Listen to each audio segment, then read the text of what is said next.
romantique et passionnant. Le Fantôme de l'Opéra est un film réalisé par Joel Schumacher. Il est réalisateur depuis plus de 40 ans. Saint Elmo Fire était son premier succès, mais il s'est reconnu avec plusieurs d'autres films aussi, comme Batman Forever, A Time to Kill, Phone Game ainsi que plusieurs autres.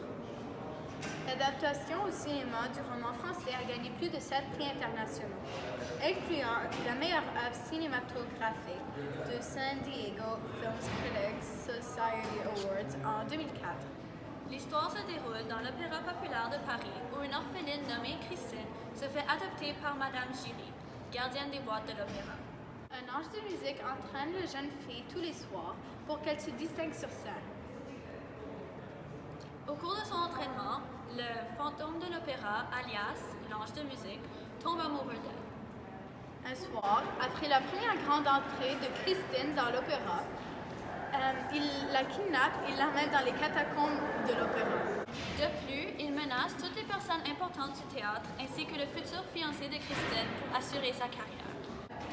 Durant une pièce, Eric, le fantôme, s'infiltre parmi les acteurs et joue une scène avec Christine, qui le démasque devant tout le monde. Ainsi, l'histoire tragique du fantôme de l'opéra est très bien écrite. Intense et émouvante, elle captive les téléspectateurs du début à la fin. Young amoureux n'est pas en faveur d'Eric, même s'il a tout essayé pour inverser les rôles. La structure du scénario est passionnante et toutes les scènes sont tissées d'une manière intéressante. L'intrigue de cette histoire nous immerge dans un monde où nous pouvons ressentir les émotions et les conflits intérieurs des personnages. Il est facile de se mettre dans la peau des personnages.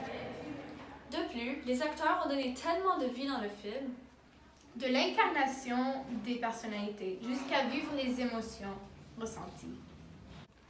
Cela était surtout traduit à travers leurs intonations de la voix et leurs expressions faciales.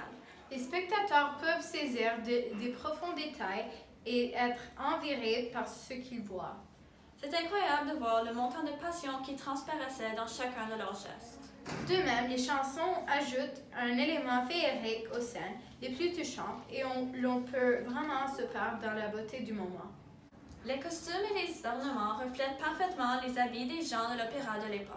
Aussi, la décoration de l'arrière-plan est façonnée de façon à nous emporter dans le temps et l'histoire de l'œuvre. Pour conclure, Le Fantôme de l'Opéra est l'un des plus beaux films réalisés par Joel Schumacher.